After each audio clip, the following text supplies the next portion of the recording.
Number 1, carbohydrates are biological molecules that contain carbons, hydrogens, and oxygens, usually with a hydrogen to oxygen ratio of 2 to 1. Glucose and galactose are 2 common carbohydrates used for cellular respiration. What are their molar masses?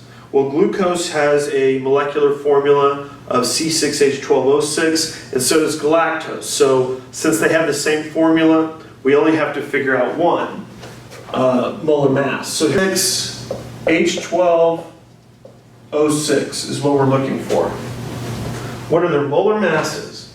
We have, let's kind of break it down. We have carbons. I'm just going to break everything down and take our hydrogens and our oxygens.